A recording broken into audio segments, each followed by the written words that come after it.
Lo siento, hablé con él, susurró Diego después de besarme en la montaña. No era cualquiera. Era el chico que me lanzó insultos homófobos en el instituto. Y esa traición encendió la tormenta que podía destrozarnos a todos. Siempre pensé que en un pueblo como el mío nada cambiaba. La rutina era tan previsible que hasta el silencio parecía programado. Tenía 24 años, trabajaba en un pequeño taller en Castilla y había aprendido a sobrevivir sin esperar demasiado. La mecánica era mi refugio. Motores que podía desarmar y volver a armar, piezas que respondían si sabía tratarlas con paciencia. Lo humano era distinto. Allí no había manual ni garantía de que, después de arreglar lo roto, todo funcionara de nuevo. Mi vida estaba marcada por la discreción. Había probado una relación años atrás, un intento de encajar en lo que se esperaba de mí, pero terminó siendo una mentira más. Desde entonces me encerré en mi trabajo y en mis paseos por los caminos secos que rodeaban el pueblo. Era más fácil escuchar el viento que enfrentar miradas que siempre juzgaban demasiado. El pasado volvió una tarde de otoño, cuando un todoterreno azul apareció por el camino polvoriento. Reconocí el coche antes de ver al conductor. Era Diego, mi mejor amigo de la universidad. No lo veía desde hacía casi 2 años. Él había seguido viajando como fotógrafo, saltando de proyecto en proyecto, mientras yo me quedé atrapado en este lugar. Lo recibí con una mezcla de sorpresa y miedo, porque su presencia removía sentimientos que había intentado enterrar. «Adrián», me saludó, bajando con una mochila enorme. «Tenía que verte, no aguantaba más». No supe qué responder. En la universidad compartimos todo: noches de estudio, viajes improvisados, secretos que nunca contábamos a nadie más. Siempre hubo algo entre nosotros que no podía nombrar, una cercanía demasiado intensa para ser solo amistad. Ahora estaba allí, sonriendo como si nada hubiera cambiado, y yo sentía que todo se tambaleaba. Pasamos la tarde recorriendo los alrededores. Diego fotografiaba cada rincón con esa pasión que siempre lo definió. Yo fingía normalidad, pero cada gesto suyo me descolocaba. Cuando se agachaba para enfocar la cámara, cuando comentaba con entusiasmo la luz del atardecer, cuando me pedía que le señalara un sendero oculto, todo parecía cargado de un significado nuevo. En la cena habló de sus viajes: montañas en Canadá, desiertos en Marruecos, glaciares en Islandia. Yo escuchaba fascinado, pero también con una punzada amarga. Mientras él exploraba el mundo, yo seguía encerrado en este pueblo, esquivando rumores y evitando que mi verdad saliera a la superficie. Esa noche insistió en dormir en una tienda de campaña, aunque tenía espacio en mi casa. Dijo que no quería incomodar, pero yo sospeché que buscaba mantener una distancia segura. Me acosté sin poder dormir, escuchando sus movimientos fuera. La idea de tenerlo tan cerca y al mismo tiempo tan lejos me quemaba. A la mañana siguiente me propuso algo inesperado. «¿Qué te parece si acampamos en la montaña, como en los viejos tiempos? Un par de noches. Necesito desconectar de verdad». Su mirada brillaba con la emoción de siempre. Yo dudé. Con él era imposible mantener las murallas intactas, pero acepté. Preparamos mochilas y al mediodía iniciamos el sendero. La subida fue dura. El sol golpeaba fuerte y el terreno se volvía cada vez más pedregoso. Diego cargaba más peso que yo, y aún así mantenía el ritmo, deteniéndose solo para fotografiar una flor entre las rocas o la silueta de un águila.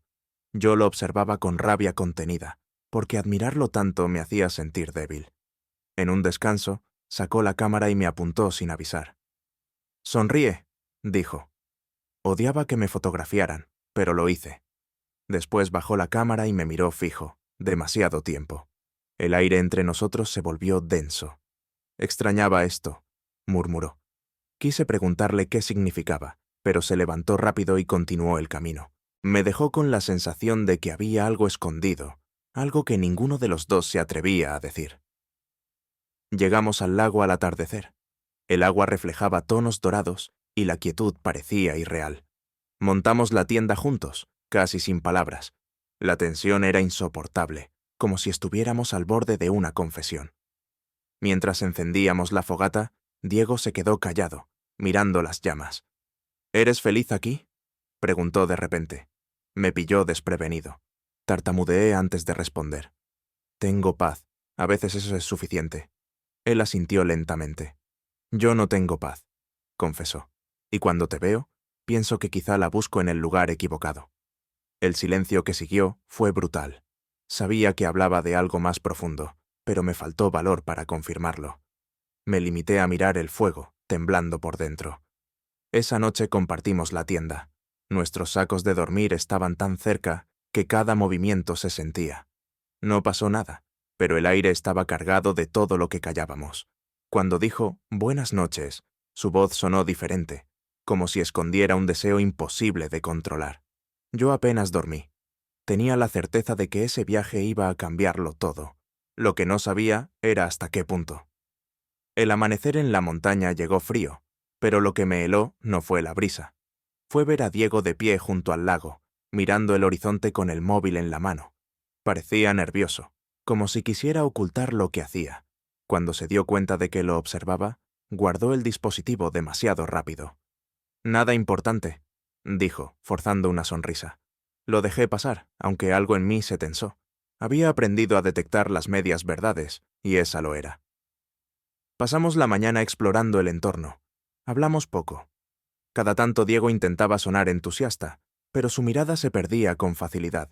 La noche anterior había dejado claro que algo buscaba en mí, y ahora actuaba como si lo negara. La contradicción me consumía. Al mediodía, mientras preparábamos un café en el hornillo, escuché el sonido de una notificación. Diego se apartó de mí con torpeza para leerla. Vi de reojo un nombre que me hizo temblar. Raúl. Ese nombre no era cualquiera. Raúl había sido uno de mis verdugos en el instituto, el que gritaba insultos homófobos en el patio, el que me empujaba contra la taquilla cuando nadie miraba, el que convirtió mi adolescencia en una huida constante. Ahora su nombre brillaba en la pantalla de Diego. «¿Desde cuándo hablas con él?», pregunté, intentando mantener la voz firme. Diego se quedó rígido. Guardó el móvil sin responder. «No es lo que piensas. Entonces explícame qué es». Conocí a Raúl en un viaje hace unos meses. Me contactó por redes. Dijo que también hacía fotografía. Me reí sin ganas. ¿Fotografía? Ese tipo no sabe ni sostener una cámara. Diego se mordió el labio, incómodo. Me pidió disculpas por el pasado. Me dijo que había cambiado. Sentí un golpe en el estómago. ¿Y tú le creíste? La gente puede cambiar, Adrián. ¿Y por qué no me lo contaste? Diego bajó la mirada. El silencio fue respuesta suficiente. La rabia me subió como fuego. No solo era que hablara con alguien que me destrozó por años, era que lo hacía a escondidas, mientras me lanzaba insinuaciones de confianza y cercanía. «¿Qué buscas con él?», insistí. «No lo sé», admitió, al fin mirándome a los ojos. «A veces siento que me entiendes, y otras que te escondes tanto, que no sé si alguna vez me dejarás entrar de verdad. Con él es diferente. Habla sin miedo». Me quedé helado. «¿Estás comparando mi silencio con alguien que me humilló?». Diego levantó las manos, desesperado. «No quería herirte, solo me cuesta saber dónde estás tú». Las palabras me atravesaron. No se trataba solo de Raúl. Era mi propio muro, esa costumbre de callar, de no mostrarme completo. Pero la excusa de Diego era insoportable. Podías haber esperado, podías hablar conmigo, pero preferiste buscarlo a él. ¿Sabes lo que significa para mí? Diego intentó acercarse, pero di un paso atrás. «No necesito que me recuerdes lo que fui», le dije, «y menos de la mano de quien me lo hizo imposible». El resto de la tarde caminamos en silencio. El paisaje perdió todo atractivo. Solo escuchaba el eco de mis propios recuerdos, mezclados con la decepción de su traición. Cuando llegamos al campamento, Diego intentó recomponer la normalidad. Preparó la cena, sacó la cámara, habló del lago. Yo apenas respondía. Por dentro, algo se había roto. Antes de dormir, me confesó en voz baja. «Tengo miedo de quedarme solo, Adrián. Por eso me aferro a cualquiera que me dé una salida». No contesté. Cerré los ojos, aunque no podía dormir. El sonido de su respiración cercana, que antes me resultaba reconfortante, ahora me pesaba como una carga. En ese momento lo entendí. El viaje que debía acercarnos solo había servido para mostrar la distancia real entre nosotros. Y esa distancia se llamaba desconfianza. La tercera noche en la montaña fue insoportable. El silencio entre nosotros pesaba más que cualquier piedra del camino. Yo intentaba concentrarme en el sonido del viento, pero cada movimiento de Diego me recordaba lo que había descubierto. No podía apartar de mi mente la imagen de Raúl escribiéndole, como si ese nombre fuera una sombra que se había colado en nuestra tienda.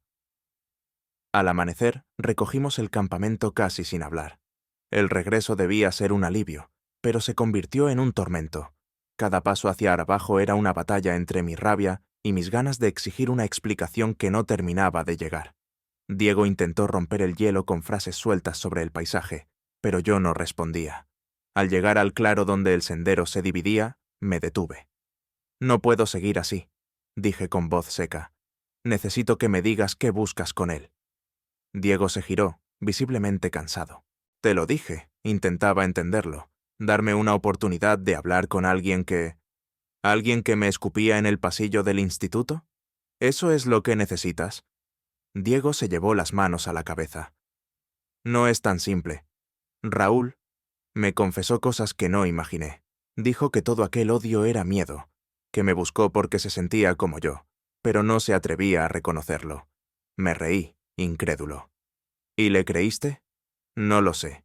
Quise creer que era posible cambiar, que si él podía admitir lo que calló tantos años, quizá tú también podrías dejar de esconderte. Sentí que me desgarraba. ¿Es eso lo que piensas de mí? ¿Que soy un cobarde?» Diego bajó la mirada, pero no lo negó. «A veces siento que quieres que te lea la mente, que esperas que adivine lo que sientes, pero nunca lo dices. Yo necesito más».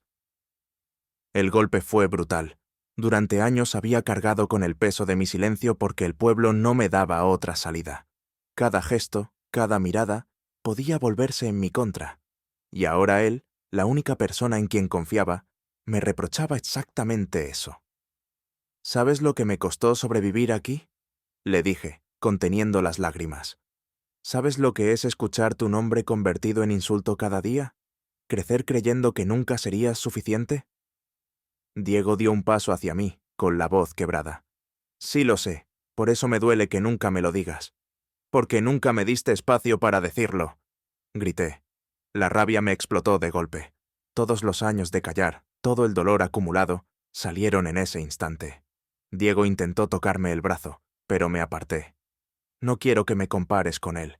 No quiero que uses mi silencio como excusa para esconder tus miedos». Por un momento creí que se iría sin responder, pero al fin habló, bajando la voz.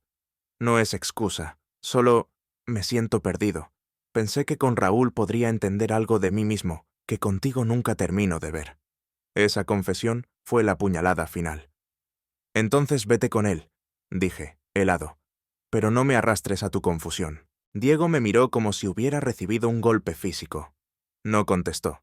Se colgó la mochila al hombro y empezó a caminar por el sendero sin volver la vista. Me quedé inmóvil unos segundos, luchando contra el impulso de detenerlo. Pero no lo hice. Lo vi alejarse, hasta que su figura se perdió entre los árboles. La bajada hasta el pueblo la hice solo.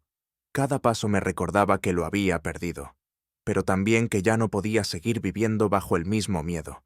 Si él había encontrado en Raúl un reflejo, yo debía encontrar en mí mismo la fuerza para no volver a esconderme. Cuando llegué al taller, el ruido de los motores ya no me bastaba para acallar la tormenta. Sabía que la verdadera batalla apenas comenzaba, la de mirarme al espejo sin huir. El regreso al pueblo fue distinto a cualquier otra caminata. El camino polvoriento parecía más corto, pero cada paso cargaba un peso nuevo. Sabía que Diego no volvería conmigo y que la herida no se cerraría rápido. Sin embargo, había algo que me impulsaba, la certeza de que seguir escondido ya no era una opción. La primera prueba llegó en el bar del centro, donde siempre se reunían los vecinos. Entré buscando un café, pero lo que encontré fueron miradas largas, como si adivinaran algo que aún no había dicho. Al fondo estaba Raúl, riendo con un grupo de conocidos. Me vio y sonrió, no con burla, sino con una tranquilidad que me desconcertó. «Adrián», me saludó, como si fuéramos viejos amigos. El murmullo del bar bajó un tono. Sentí todas las miradas encima. «No tienes derecho a hablarme como si nada», le respondí, sin moverme del mostrador. Él se encogió de hombros. «La gente cambia. Tú también deberías intentarlo». Su frase encendió un fuego en mi pecho. Antes habría callado, pero ya no. Yo cambié, Raúl. Dejé de aguantar. El silencio fue absoluto. Nadie rió. Nadie interrumpió. Me di la vuelta y salí, pero la tensión quedó instalada en cada esquina. Los días siguientes fueron un desfile de susurros. Algunos vecinos me miraban con desprecio, otros con curiosidad, unos pocos con una simpatía contenida. Nunca antes mi nombre había estado tan presente en conversaciones ajenas. Podía sentirlo en la tienda, en la gasolinera, en la calle. Una tarde, al cerrar el taller, encontré a mi madre esperándome en la puerta. No era habitual que viniera. «Se habla mucho de ti», dijo sin rodeos. «Ya lo sé. Dicen que fuiste tú quien enfrentó a Raúl en el bar». Asentí, esperando el reproche. Pero ella guardó silencio unos segundos. «Nunca entendí lo que pasabas en el instituto. Pensé que eran exageraciones tuyas. Ahora veo que no». Sus palabras me desarmaron. Había esperado un sermón, pero encontré una grieta de comprensión. «Siempre tuve miedo de que me rechazaras», confesé. Ella me miró con firmeza. «Soy tu madre. Quizá tarde, pero no voy a rechazarte». El nudo en la garganta me impidió responder. Solo asentí y la vi marcharse. Era poco, pero suficiente para sentir que el muro empezaba a ceder. Aún así, el pueblo seguía dividido. En la plaza, un grupo de jóvenes me gritó comentarios sarcásticos. No respondí, pero esa noche decidí que no podía seguir en silencio. Si me callaba, ellos ganaban. El domingo fui a la reunión del ayuntamiento, donde cualquiera podía pedir la palabra. El salón estaba lleno. Los murmullos me siguieron hasta que levanté la mano. «Quiero decir algo», anuncié. El presidente asintió, sorprendido. Me levanté frente a todos. Durante años aguanté insultos, miradas y rumores. Aprendí a vivir escondido porque creí que era lo único posible. Pero ya no. No voy a seguir pidiendo perdón por ser quien soy. Un murmullo recorrió la sala. Vi rostros tensos, otros incómodos, algunos atentos. No estoy aquí para convencer a nadie ni para dar explicaciones. Solo quiero dejar claro que no voy a desaparecer, que seguiré trabajando, caminando y viviendo aquí, con la misma dignidad que cualquiera de ustedes. Hubo silencio. Luego una mujer mayor, a la que apenas conocía, se levantó y aplaudió. Después otro vecino. No todos, pero los suficientes para que el eco rompiera el miedo. Salí de la sala con el corazón acelerado. No había cambiado la mentalidad del pueblo en una noche, pero había dado un paso que jamás creí posible. Hablar en voz alta, sin esconderme. Por primera vez en mucho tiempo, el peso de mi silencio se transformó en alivio. No sabía si Diego volvería o si Raúl dejaría de intentar redimirse. Lo único cierto era que yo ya no era el mismo, y eso bastaba para empezar. La noticia de lo ocurrido en la reunión del ayuntamiento corrió rápido. Algunos me felicitaban en voz baja, otros me ignoraban con frialdad. El pueblo estaba dividido, pero yo ya no retrocedía. Lo había dicho en público y no pensaba retractarme. La semana siguiente, Diego reapareció. Llegó al taller con la mochila a medio colgar y una expresión que nunca le había visto. No era la seguridad del viajero, ni la calma del fotógrafo. Era cansancio, como si hubiera perdido todas sus coordenadas. «Tenías razón», me dijo sin rodeos. Busqué en otro lo que debía enfrentar en mí mismo. Lo escuché en silencio. «Raúl no cambió», continuó. Fingió interés en la fotografía, en hablar de su pasado, pero al final solo quería sentirse poderoso otra vez. Cuando se dio cuenta de que yo no iba a callar sus comentarios, me dejó claro que para él todo seguía igual. Aquello no me sorprendió, pero sí me golpeó. «Entonces ya sabes lo que yo soporté», respondí. Diego asintió. «Tarde, pero lo sé. Y lo siento. No era fácil perdonarlo. Su traición había abierto una herida que no cerraría con disculpas rápidas. No puedes venir aquí esperando que las cosas vuelvan a ser como antes», le dije. Yo cambié. Diego bajó la mirada. «Solo quiero que sepas que estoy dispuesto a empezar de cero, aunque no sea contigo». Se fue sin insistir. Por primera vez lo vi frágil, y entendí que cada uno tenía su propio camino. Quizá algún día nos volveríamos a cruzar, pero ya no dependería de mí sostenerlo.